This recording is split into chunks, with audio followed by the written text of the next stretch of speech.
Hello friends, Ashok IAS में आपका स्वागत है। फ्रेंड्स, आपको पता ही होगा कि हम जो है पीवाईक्यू मेंस की एक सीरीज लेकर के आ रहे हैं। ठीक है, उत्तर लेखन प्रोग्राम। तो उसी कड़ी में आज दूसरा मतलब डे 5 का प्रश्न है। देख ही रहे होंगे आप, डे 5 यहाँ लिखा भी हुआ है। ठीक, और एक सूचना आपको और देनी थी। सूचना क्या देनी थी? मैं सुबह एक प्रश्न में प्रैक्टिस के तौर पे जो है चर्चा कर ही चुका हूँ। ठीक है, तो उसको मैंने प्रैक्टिस सीरीज दी है। वो पीवाईक्यू का प्रश्न नहीं है, वो हम प्रैक्टिस से जो मैं टेस्ट सीरीज वगैरह लगाता हूँ उसके प्रश्न जो है लेकर के आता हूँ। ठीक है, तो यहाँ पर जो है हम पीवाईक्यू का डिस्कशन करेंगे। तो इसको मैंने नाम दिया अभ्यास, और अभ्यास को हिंदी में वो इंग्लिश में बोल देते हैं प्रैक्टिस। तो उसको मैंने प्रैक्टिस दिया है, प्रैक्टिस प्रश्न या प्रैक्टिस क्वेश्चन। डे 1, डे 2 इस तरह से उसको प्रैक्टिस और प्रश्न लिख करके आगे 1, 2, 3 कर दिया। ठीक, इस तरह से। तो आप लोगों को अगर वो समझ में आए तो बताइएगा, नहीं तो फिर मैं अपना पढ़ता हूँ तो मैं अपना पढ़ता रहूंगा, आप लोगों को नहीं दूंगा। मैं ये सोच रहा था कि कई बार, क्योंकि मैं भी जिस तरह से आप लोग जो चीजें देख रहे हैं मुझसे 2000 साल 5 साल जूनियर होंगे आप। ठीक, तो मेरे पास मैंने जो अनुभव किया है कि जब एक बार सिलेबस पूर्ण हो जाता है उसके बाद दोबारा पढ़ने में बड़ी दिक्कत आती है। तो हम क्वेश्चन आंसर फॉर्म में जी तैयारी करते हैं। तो जैसे मेरी जो रणनीति रहती है वो पीटी की तैयारी जैसे करना है, तो मैं पीटी की अपना सिलेबस तो पढ़ता रहता हूँ। ठीक, सिलेबस के साथ साथ क्या करते हैं हम, सिलेबस के साथ साथ हम करते क्या है कि मैं जो करता हूँ, ठीक है, सिलेबस तो अपना जैसे कोई बुक्स है मेरी, जीएस की अलग है, एनसीईआरटी अलग है, उस तरह मैं पढ़ता रहता हूँ। साथ में क्या है कि टेस्ट जरूर लगाता हूँ पीटी का। तो पीटी का जो टेस्ट लगाता हूं तो मैं अलग अलग टेस्ट सीरीज लगाता हूं। तो फिर टेस्ट सीरीज जो लगा करके उसके जो जैसे 35 टेस्ट हैं तो सारे 35 टेस्ट के अपने शॉर्ट नोट्स बना लिए। तो प्री के टाइम पे मुझे रिवीजन करने में आसानी हो जाती। ठीक, इसी तरह मेंस में भी करता हूं मैं। मेंस में सारे टेस्ट हैं उनका शॉर्ट नोट्स बना लिया। तो शॉर्ट नोट्स कैसे, पहले प्रैक्टिस करता हूँ उसी नोट, जैसे डेली मुझे 2-3 प्रश्न जो है लिखने होते हैं। तो मैंने इस समय जो है मैं एक प्रश्न उससे लिखता हूँ टेस्ट सीरीज से, और एक प्रश्न आपके इससे लिख देता हूं यूपीएससी। फिर सप्ताह में एक दिन जो है 10 क्वेश्चनों का 20 क्वेश्चनों का मैं खुद जो है पूरी टेस्ट सीरीज लगाता हूं। ठीक है, इस तरह से करता हूं। तो मैं भी ये सोच रहा था कि उससे क्या हो रहा है कि उस टेस्ट सीरीज के माध्यम से जो टॉपिक दिए होते हैं उससे मैं अपना सिलेबस भी रिवाइज करता हूं। ठीक, उस सिलेबस भी रिवाइज करता हूं तो सिलेबस भी ऐसे ही तैयार हो जाता है। तो आप लोग भी ये रणनीति, अगर आपकी रणनीति देखिए, स्ट्रेटजी सबकी अलग अलग होती है। अगर आपकी भी स्ट्रेटजी मेरे से मैच करती हो या मेरी स्ट्रेटजी आपको ठीक लगती हो और वो जो है आपको फायदा दे, आपको खुद समझ में आ जाना चाहिए कि ये फायदा देगी कि नहीं देगी, तो उससे क्या है कि मैं पूरा सिलेबस जो है आपका रिवीजन करा दूंगा केवल प्रश्नों के माध्यम से। जैसे मैंने आपको बोला कि संसदीय प्रणाली टॉपिक आप तैयार करके आइए। तो आप जैसे तैयार करके आए उससे संबंधित मैंने प्रश्न दे दिया।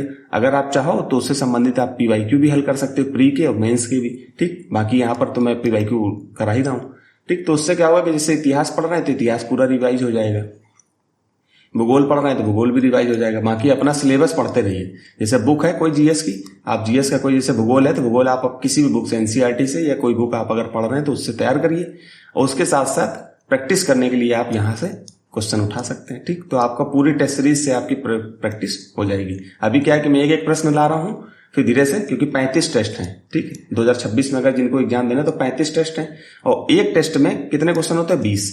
तो 20 टेस्ट के हिसाब से 35 दूनी 70, 700 क्वेश्चन हो जाएंगे। 700 क्वेश्चन तो पूर्ण नहीं हो पाएंगे, तो हम डेली जो है 2 क्वेश्चन या 3 क्वेश्चन लाएंगे, तब जाकर के 2026 तक ये पूर्ण हो पाएंगे। ठीक, तो अभी क्या है कि अभी हम एक ला रहे हैं, फिर धीरे से 2-2, 3-3 भी देंगे। अगर आप लोग, क्योंकि आप लोग जो है कमेंट नहीं कर रहे हैं, आप लोग बता नहीं रहे, तो मुझे पता भी नहीं चल रहा है कि मैंने जो है ये प्रश्न प्रैक्टिस के लिए आप लोगों से पूछा था, तो आप लोगों ने कोई जवाब नहीं दिया, लेकिन मेरी रणनीति थी तो मैंने सोचा एक प्रश्न लाते हैं, फिर आप लोग जैसा कहेंगे करेंगे। ठीक है, तो हम चलते हैं प्रश्नों पर। तो मेरी सबसे पहले रणनीति का हिस्सा जो है सिलेबस होता है, तो मैं सिलेबस जरूर लगाता हूं। आप लोग सिलेबस चाहूं तो मैं ना लगाऊं, लेकिन सिर्फ आपके लिए लगाता हूं कि आप लोग जो है इसको पढ़िए। इससे क्या है कि आपकी आदत बन जाएगी, पीवाईक्यू और सिलेबस। ठीक, इस तरह से पढ़िए। तो आज का प्रश्न ये है, इसको देखिएगा आप। ठीक, क्या संवर्ग आधारित सिविल सेवा संगठन भारत में धीमे परिवर्तन का कारण रहा है? समालोचनात्मक परीक्षण कीजिए। समालोचनात्मक का मतलब नकारात्मक और उसके सकारात्मक दोनों, क्योंकि आलोचना करनी है समान रूप से आलोचना करनी है। तो आप उसको सही मतलब सकारात्मक दृष्टिकोण, ठीक है, और नकारात्मक दोनों पक्ष लिखने हैं। फिर आपको एक जो है दोनों से मिला जुला एक आपको निष्कर्ष लिखना है। ठीक, तो हर प्रश्न ऐसे ही किया जाता है, मतलब सकारात्मक नकारात्मक तो हर प्रश्न में नहीं होगा। कुछ में विवेचना करना बोल देता है, कुछ में विश्लेषण कीजिए बोल देता है, किसी में जो है कुछ और बोल देता है। तो ये शब्दों का मैं एक श्रृंखला लेकर के आऊंगा। अब आप लोग जब देखेंगे, बताएंगे, मुझे कमेंट करेंगे, तो फिर उसी आधार पर लेकर के आऊंगा। ठीक है, तो यहाँ पर देखिए, ये भारत में सिविल सेवा संगठन संवर्ग आधारित है, जिससे अधिकारियों, यहाँ पर थोड़ा सा जगह नहीं थी तो इधर अधिकारियों को अलग अलग कैडर, एग्जाम्पल मैंने डाल दिया बिहार, उत्तर प्रदेश, आवंटित किए जाते हैं। ठीक, ये मैंने भूमिका लिख दी। ये भूमिका आप चाहो तो मुझसे भी बेहतर लिख सकते हो, आप किसी और तरीके से भी स्टार्ट कर सकते हो, कुछ और तरीके से, कि कैडर आधारित जो पॉलिसी है भारत में, इस तरह से कुछ भी बना करके, कैसे भी, कि भारत में सिविल सेवा जो संगठन होते हैं वो संवर्ग आधारित यहाँ पर लिखा हुआ, तो इसको किसी और रूप से आप स्टार्ट कर सकते हो। ठीक है, या सेकंड एआरसी की रिपोर्ट से भी स्टार्ट कर सकते हो। सेकंड एआरसी रिपोर्ट आप लोग पढ़िएगा तो आप लोगों का तरीका अलग अलग होगा, क्योंकि मैं भी जो है अलग अलग तरीके से सोचता रहता हूँ इसको दिन भर की। जैसे मैंने लिखना है तो मैं सोचता हूँ कि इसको और सरल कैसे बना दूं, और सरल कैसे बना दूं। ठीक, तो इसको मैंने पहले तो इसका उद्देश्य बता दिया थोड़ा सा, क्योंकि उद्देश्य पूछा नहीं है, लेकिन हम पहले उद्देश्य तो बताएंगे कि उद्देश्य क्या था। ठीक है, तो कैडर आधारित जो सेवा का उद्देश्य क्या है, तो पहले तो क्या है, राज्य विशिष्ट प्रशासनिक ज्ञान होता है, क्योंकि एक ही राज्य में लंबे समय तक आईएएस, आईपीएस और आईएफएस का मतलब इंडियन फॉरेस्ट सर्विस, जो अखिल भारतीय सेवाएं होती है। ठीक, उसकी विशेषज्ञता, क्योंकि लंबे समय तक एक ही विषय पर, एक ही क्षेत्र में काम होता है, तो उसमें विशेषज्ञता आ जाती है, और स्थिरता, एक ही समय तक, लंबे समय तक रहने से स्थिरता रहती है। तो इसका मेन उद्देश्य कैडर पॉलिसी का यही होता है।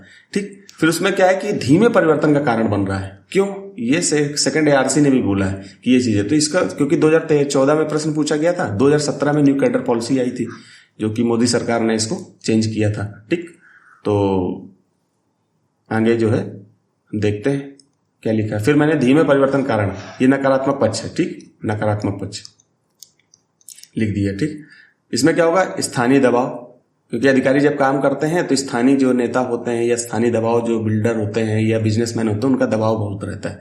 ठीक है, फिर उसके साथ साथ स्थानीय गठजोड़ अधिकारी और बिजनेसमैन, अधिकारी नेताओं, अधिकारियों का नेताओं के साथ गठजोड़ हो जाता है। ठीक है, एक दूसरे से, ठीक है, इस तरह से काम करते हैं। फिर अंतर्राज्यीय अनुभव की कमी रहती है। अब जैसे क्या है कि ट्रांसफर आपका एक राज्य से दूसरे राज्य अगर होता रहे, तो अंतर्राज्यीय हो सकता है कि मणिपुर में कोई पॉलिसी चल रही हो, और फिर आपको जो है बिहार कैडर में ट्रांसफर हो गया, तो बिहार में आप मणिपुर में जो पॉलिसी आप अपना रहे होंगे उसको यहाँ पर लेकर के आएंगे। तो एक राज्य से दूसरे राज्य में ट्रांसफर होगा, तो उससे क्या होगा, अच्छा खासा अनुभव या इम्प्लीमेंटेशन यहाँ की योजनाओं का, यहाँ के जो आपने नवाचार किए हैं वो यहाँ पर बिहार में जो है आप करोगे। ठीक, तो इस तरह से फिर क्या होता है कि एक ही राज्य में रहने से क्या होता है, रिस्क टेकिंग कैपेसिटी में कमी रहती है, नवाचार, रिस्क लेने की क्षमता कम रहती है। उससे क्या होता है, उदाहरण में मैंने डाल दिया, नवाचार और त्वरित सुधार में बाधा आती है। ठीक, फिर मैंने यहीं पर जो है ऐसे जो है जगह कम थी, तो इस तरह से लेकर के इसको, अगर आपके पास, क्योंकि ये जो है, ये जो मैं कॉपी लिख रहा हूं ना, इसके बाद मार्जिन ज्यादा छोड़ दिए है, और जो है बीच में स्पेस जो है कम है। अगर मैं दूसरी कॉपी अभी कुछ दिन बाद भरने वाली है, जब भर जाएगी तो मैं बड़ी कॉपी थोड़ी सी लाऊंगा, जो यूपीएससी की हूबहू कॉपी होगी।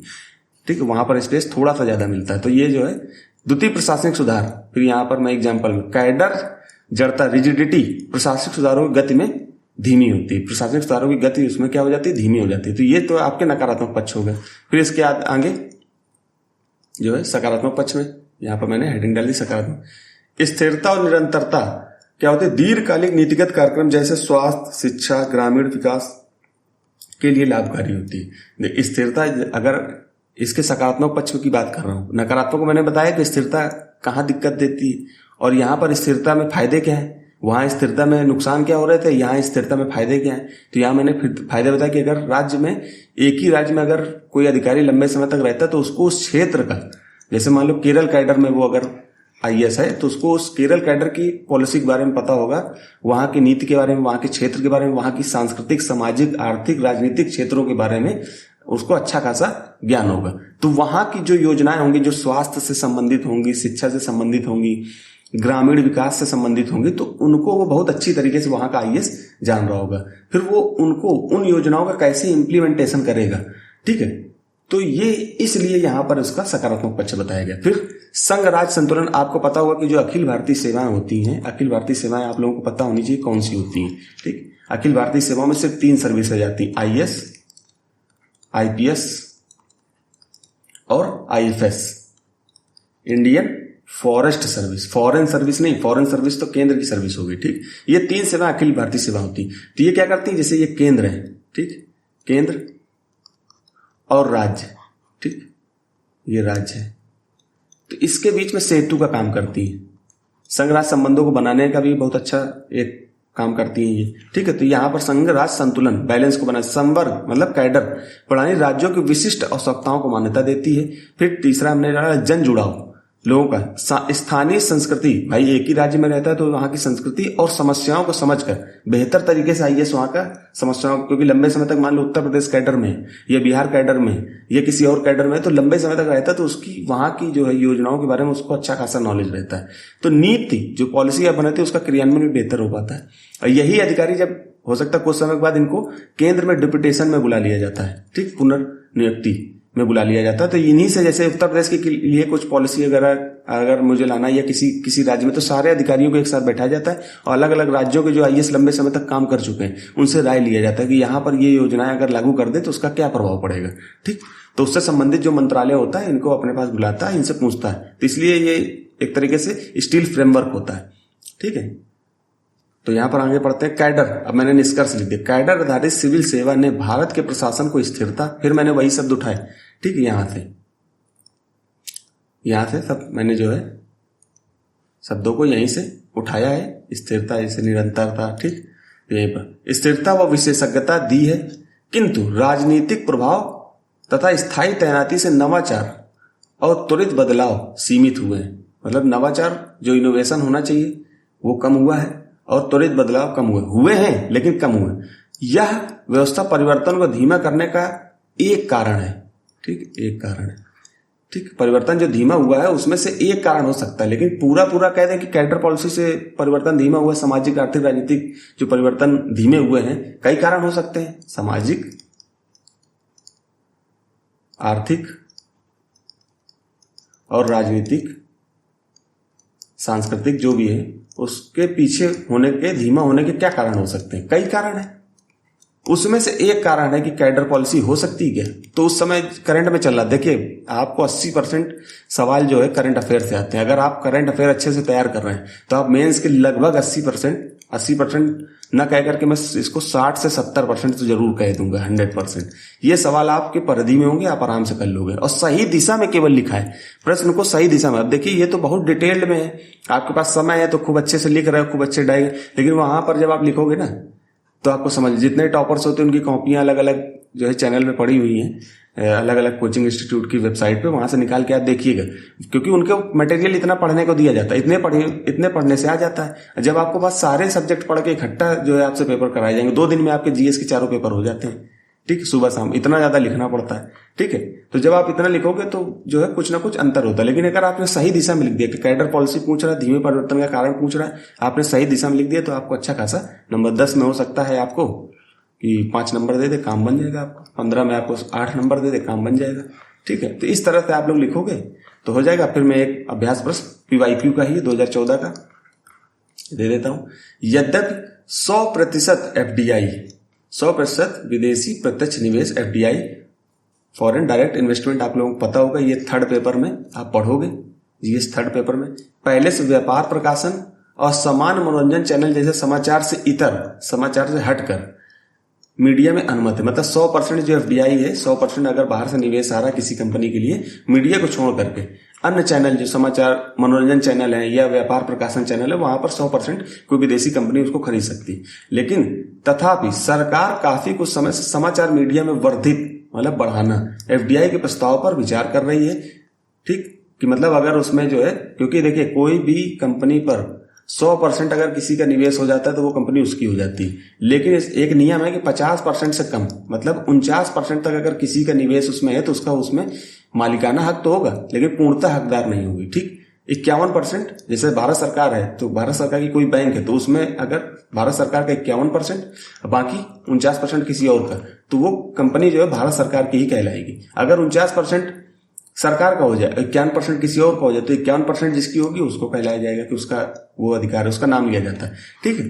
तो FDI में बढ़ोतरी का क्या अंतर पैदा करेगी, क्या हो सकता है, समालोचना पूर्वक इसके पक्ष में विपक्ष में उत्तर दीजिए, ठीक है। तो इसको अच्छे से समझिए, ना समझ में आए तो कमेंट करिएगा तो हम इसी तरह से आगे वीडियो कल इस पर जो है चर्चा करूंगा कि एफडीआई क्या होती है। पहले तो एफडीआई को पढ़ो जाकर के, एफडीआई क्या होता है। एफडीआई अगर आता है तो वो मीडिया को कैसे प्रभावित करेगा। अगर मीडिया में हो सकता है कि 49% तक बढ़ोतरी की जा सकती है, लेकिन अगर उससे ज्यादा हो गई तो उस पर क्या होगा, जिसका निवेश होगा वो अपने अधिकार, अपनी बातें रखेगा। ठीक है, तो इस तरह से आप देख ही रहे होंगे कि हाल में जो रवीश कुमार जी जो है जिस चैनल से थे, तो उन्होंने किसी अन्य पक्ष के जो है उसमें निवेश करने पर इन्वेस्ट 26% के आसपास उन्होंने किसी व्यक्ति ने जो उस पर निवेश किया, तो उन्होंने क्या किया कि मीडिया की स्वतंत्रता का हवाले देते हुए उस चैनल को छोड़ करके अपना स्वयं का चैनल उन्होंने बना लिया।